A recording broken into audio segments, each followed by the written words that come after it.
Salut, c'est Maïla, je suis ravie de te retrouver pour cette vidéo. Aujourd'hui, je vais te citer 5 idées reçues sur ce sujet.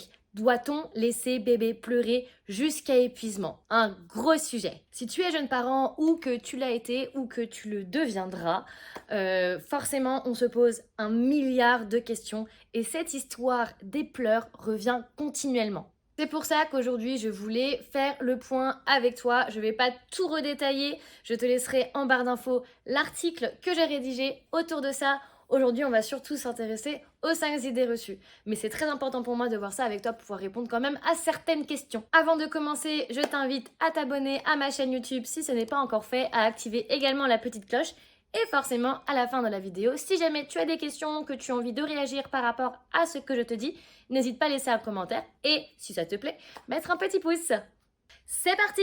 Idée reçue numéro 1. Apprendre à bébé à s'endormir en autonomie passe forcément sur le fait de le laisser pleurer. Ça, c'est faux. Il y a beaucoup de parents qui se disent que forcément, si bébé est fatigué, il finira forcément par s'endormir, quitte à ce qu'il pleure dans son lit.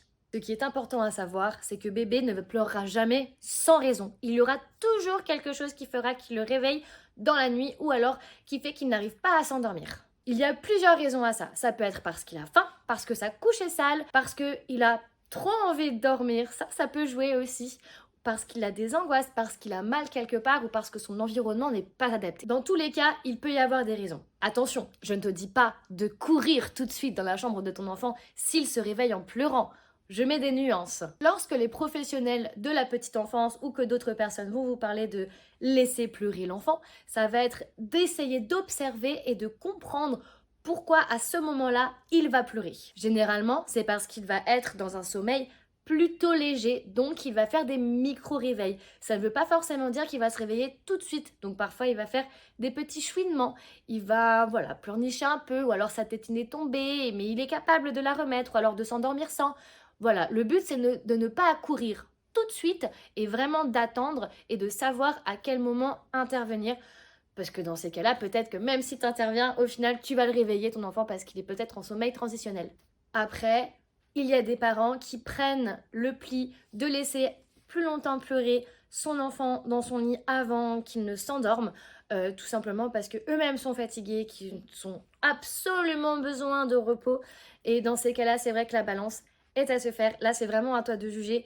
Qu'est-ce qui prime? Est-ce que c'est ton sommeil pour pouvoir bien t'occuper de ton enfant ou est-ce que c'est ton enfant et rien que ton enfant? Là, c'est une balance que toi, tu dois mettre en place. Mais nous sommes d'accord, si bébé hurle, que bébé ne va pas bien, qu'il y a vraiment quelque chose à déceler là-dessous, il faut que tu sois là. Deuxième idée reçue, pour habituer un bébé à s'endormir seul, il y a un temps limite toléré pour le laisser pleurer.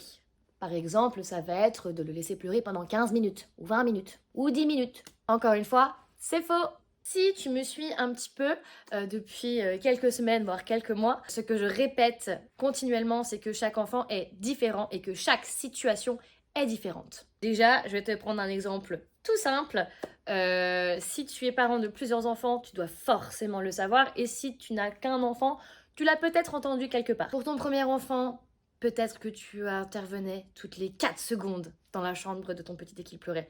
Pour ton deuxième, tu te dis que 15 minutes de pleurs, finalement, c'est pas si grave que ça. Pour parler un peu d'un point de vue scientifique, il n'existe absolument pas de données scientifiques disant qu'il faut ou qu'il est acceptable de laisser pleurer un enfant pendant 10 ou 15 minutes. Là, je fais un peu référence à cette technique que certains pédiatres conseillent, le 5, 10, 15. Je sais pas si tu en as entendu parler, mais c'est de revenir toutes les 5 minutes, puis toutes les 10 minutes, puis toutes les 15 minutes pour habituer bébé à s'endormir sans pleurer.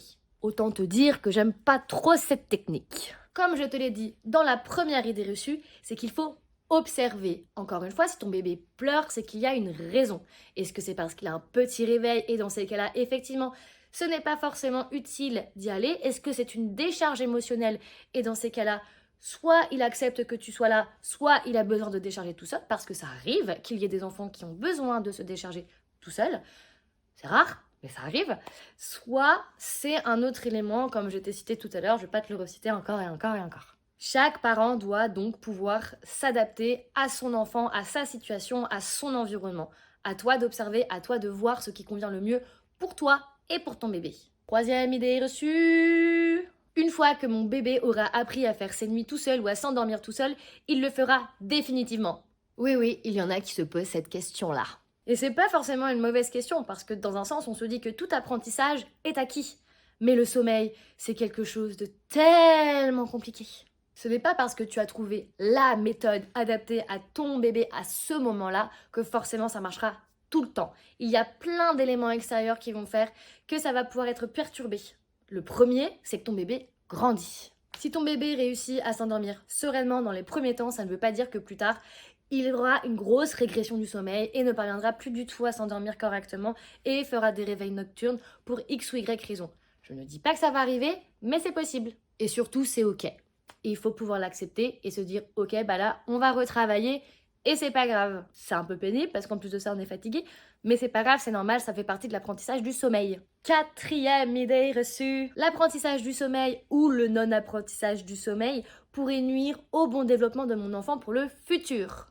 Je vois beaucoup de personnes qui disent comme quoi c'est scientifiquement prouvé que si bébé pleure longtemps ou qu'on laisse bébé pleurer ou qu'on apprend à bébé à s'endormir tout seul, ça aura des effets néfastes sur son futur. Pour avoir fait plusieurs recherches, au final j'ai même trouvé un contre-exemple. J'ai trouvé un exemple qui disait que non, le fait de laisser pleurer son enfant n'avait absolument aucune conséquence sur les bébés. Bon, après, je sais pas trop d'où elle sort cette étude, mais bon, voilà, faut faire attention avec ce qu'il y a sur internet. En tous les cas, je n'ai rien trouvé qui pouvait prouver que ça nuit vraiment au développement de bébé. Donc déjà, ça c'est rassurant. En revanche, c'est important de pouvoir travailler ça avec lui quand même. Les neurosciences, on les travaille depuis des dizaines, des centaines d'années, ça c'est sûr, mais ça ressort quand même beaucoup que depuis quelques années, il faut se le dire. Donc il faut prendre encore tout ça un peu avec des pincettes. C'est pas la peine de balancer des études qui n'existent pas forcément. Donc pour l'instant, on part du principe qu'il n'y en a pas. D'un point de vue scientifique en tout cas. Bien évidemment, j'ai ma petite idée sur le sujet et j'ai également mon avis. De toute façon, on a tous des avis sur la question. Le plus important, c'est de trouver la solution qui est adaptée, encore une fois, je le répète tout le temps, mais c'est important, à ta vision des choses, à ton bébé et à comment tu vas pouvoir mettre ça en place à la maison. Et après, derrière, si jamais il y a des personnes qui vont prendre en charge ton enfant, je parle de ça parce que je suis quand même avant tout professionnelle à petite enfance et c'est très important de le dire, il faut te diriger vers une structure qui te correspond. Parce que si tu vas vers une structure qui fait des choses complètement différentes de ce que tu mets en place à la maison, bah forcément, il va y avoir un peu un conflit, pas entre les professionnels et les parents, hein, mais un conflit à l'intérieur de l'enfant sur ce qui se passe à la maison et sur ce qui se passe là où il est gardé. Et ça, il faut y faire très attention. En bref, si jamais tu souhaites que ton enfant apprenne à s'endormir tout seul, vraiment en autonomie, mais vraiment tout seul sans que tu n'aies rien à faire, dans ces cas-là, tu n'as qu'à l'écouter, c'est très long, ça peut être très prenant aussi psychologiquement, tous les parents ne sont pas forcément prêts à le faire, mais il y a aussi la possibilité de l'accompagner dans le sommeil, et dans ces cas-là, il y a plein de petits tips que tu peux avoir, il n'y a pas une méthode pour tous les parents, il y a des méthodes que tu peux piocher un peu à droite à gauche pour faire en sorte que pour toi et ton enfant ça se passe bien. C'est ce que je propose dans ma formation. Je te mettrai en barre d'infos le lien pour pouvoir accéder et voir exactement ce que je propose. En tout cas, sache bien une chose, c'est que moi je ne vendrai jamais une méthode globale. Le but c'est que chaque parent puisse créer sa propre méthode, sa propre routine. En gros, que vous soyez autonome pour l'accompagnement autonome du sommeil de votre bébé. Dernière et cinquième idée reçue. En soi, c'est la dernière et la cinquième, mais j'en ai un peu parlé dans mes autres explications. C'est parce que je parle beaucoup, je crois. Nous devons aller voir bébé à chaque fois qu'il pleure. Je pense que je vais pas épiloguer longtemps là-dessus. J'en ai déjà parlé. Il faut observer. Chaque situation est différente. Si bébé pleure, c'est qu'il y a une raison. Ça ne sert à rien d'accourir tout de suite dans la chambre de ton enfant. Même si je sais que les premières fois, quand c'est ton premier enfant, tu as envie d'accourir tout de suite, tu as envie de savoir qu'est-ce qui se passe. On accourt, on se demande mais pourquoi est-ce qu'il pleure, on le prend dans les bras, on a envie de le rassurer, on ne supporte pas l'entendre pleurer. Oui, mais il faut aussi se dire que parfois, les pleurs de bébé, c'est parce qu'il communique, tout simplement. Il est en train de te dire quelque chose. Enfin d'ailleurs, soit il te dit quelque chose, soit il s'énerve tout seul et il essaye un petit peu de comprendre ce qui se passe et parfois il peut réussir à se rendormir tout seul en même pas 2 minutes, parfois même 2 minutes ça peut être long, mais en même pas 2 minutes il peut se rendormir parce que finalement il a trouvé la solution entre guillemets tout seul. Bon, Tu gardes quand même un petit œil, t'es pas très loin, tu sais que voilà, tu es là pour lui.